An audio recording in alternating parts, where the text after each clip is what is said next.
un ensemble d'organes qui sont animés.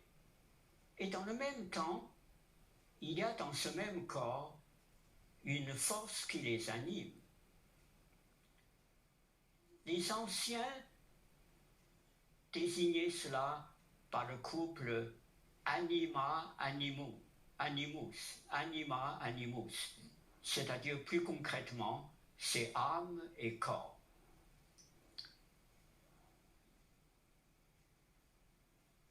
Qu'est-ce qui donne à l'âme cette force d'animer?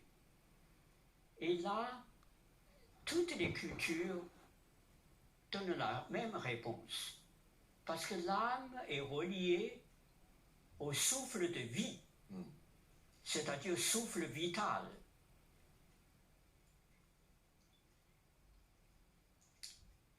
Donc, l'âme est une notion universelle.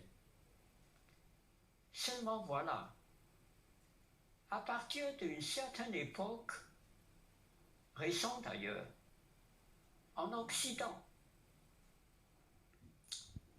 l'homme émancipé, fier de son esprit, qui a conquis la matière, rejette l'âme, rejette l'idée même de l'âme, la considérant comme un résidu de l'obscurantisme religieux. Il s'agit là d'une amputation qui est un appauvrissement et qui comporte ses dangers. Parce que cet homme qui ne jure que par son esprit, qui ne jongle qu'avec le dualisme corps-esprit, il ne sait pas que ce dualisme corps-esprit finit souvent par la soumission de l'esprit à la tyrannie du corps, tant il est vrai que les désirs qui habitent le corps sont impérieux et insatiables.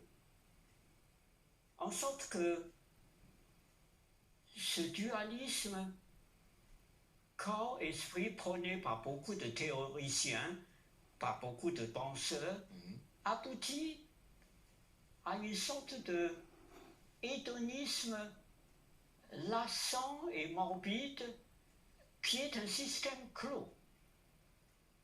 Alors que, je le répète, la constitution de notre être est ternaire et non pas duelle.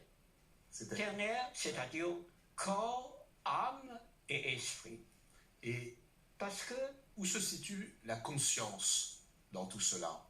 La conscience, bien sûr, appartient à l'esprit, mais il y a une part inconsciente qui fait partie de conscience qui appartient à l'âme.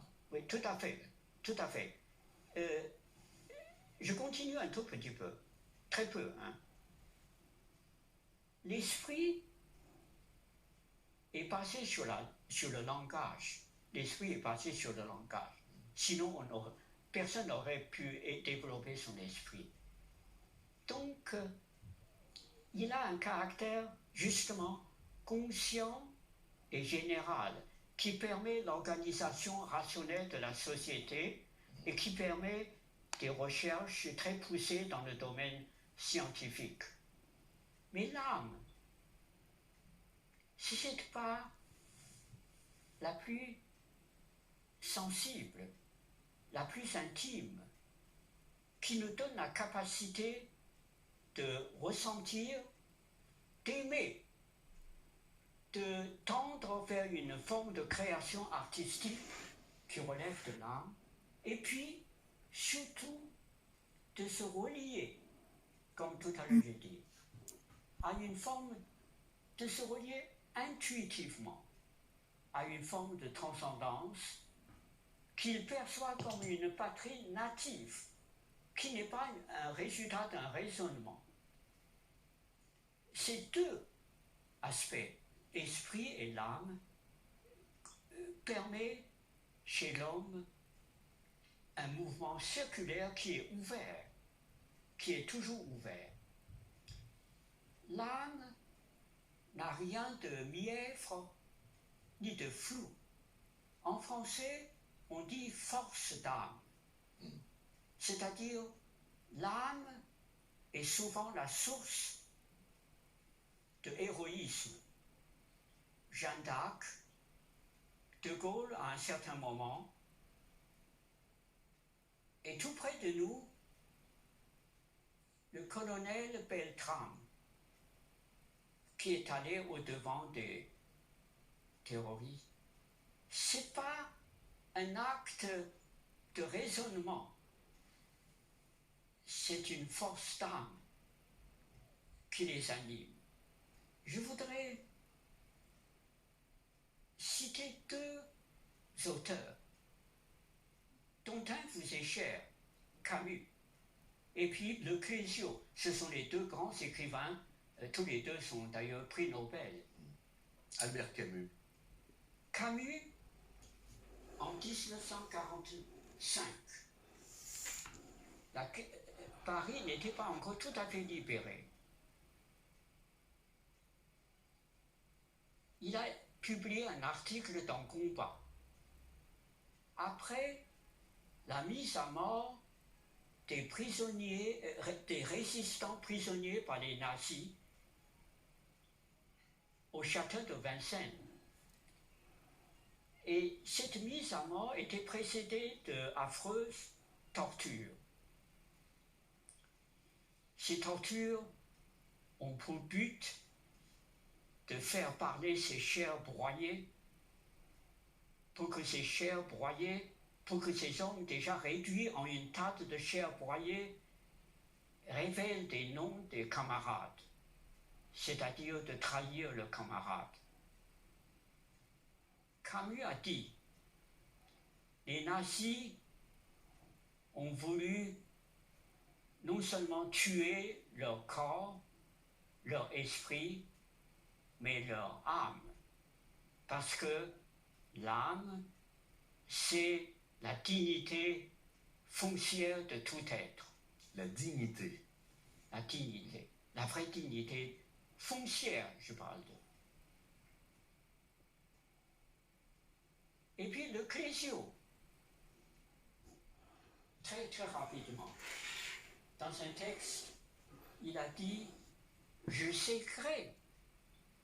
Il n'est peut-être pas un croyant, mais il dit « Je sécrais à la tradition religieuse d'accorder à chacun une âme ». Donc en chaque être, quel que soit, ça peut être un idiot, quel que soit son physique, son intelligence, sa culture, sa situation, ses mérites, il y a en lui, en chacun, cette ombre de respect, cet signe de reconnaissance de l'espèce humaine, c'est-à-dire ce signe de Dieu en chaque être. C'est pourquoi, avant de vous répondre à toutes les autres questions, je suis obligé de passer par cette considération sur l'âme. Oui. Jusqu'à présent, j'avais le sentiment, François de Chêne, que vous nous parliez de l'âme de manière laïque, sans avoir forcément besoin de Dieu. Et voilà que le nom surgit. Et Dieu dans tout ça. On va en parler dans un instant avec Christiane Rancé et Daniel Tammet, si vous le voulez bien. Juste avant cela, parce que nous avons évoqué, vous avez dit énormément de choses, le sens de la vie, la recherche de la beauté, la poésie pour trouver cette beauté, et puis l'âme. Par quoi commencer quand on lit les livres de François de Chêne? Alors si vous voulez le savoir, regardez, ils sont presque tous là sur cette table, mais si vous voulez savoir par quel livre de François de Chêne il faut débuter, ou tout simplement si vous voulez en reprendre quelques-uns, voici 4 libraires qui vous donnent la réponse. Vous savez que c'est souvent dans les bonnes librairies qu'on trouve les bons livres.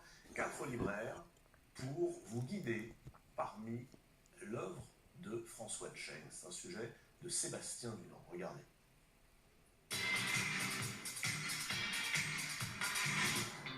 Quand je lis un texte de François de Chêne, ça me met dans un état de sérénité tout de suite, à lire dans les transports. Il est totalement inclassable. Il est un peu partout dans la librairie, en philosophie, en poésie derrière, en littérature puisqu'il a fait des romans. Il est comme un kaléidoscope avec de multiples facettes. Je n'imagine absolument pas taper sur un clavier. Je le vois écrire à la plume. C'est un orfèvre. C'est le dialogue, c'est un petit peu un ovni littéraire, la Chine, la culture chinoise et la France, la culture française. Le dialogue entre ces deux cultures et entre ces deux langues. Ce qu'il a aimé dans la langue française, comment il l'a découverte à travers beaucoup d'exemples de mots miroitant, moiré, torsadé, camailleux, arôme, effluve. Il a le mérite d'écrire non seulement clairement, mais en plus on prend plaisir à lire ce qu'il écrit. De l'âme, c'est un livre épistolaire, 7 lettres qu'il a adressées à une jeune femme qui lui avait posé la question de savoir qu'est-ce que c'était que l'âme pour lui. C'est une partie de notre quotidien, le rapport entre le corps et l'esprit. Ça me force à réfléchir, ça me donne envie de dire des choses, c'est un voyage intérieur. Quand reviennent les Amérantes, c'est une épopée chinoise, un roman épique, mais c'est traité comme une tragédie grecque avec des actes, un cœur, et de même que je trouve que les enfants métissés sont les plus beaux, je pense que l'écriture métissée est souvent une écriture exceptionnelle.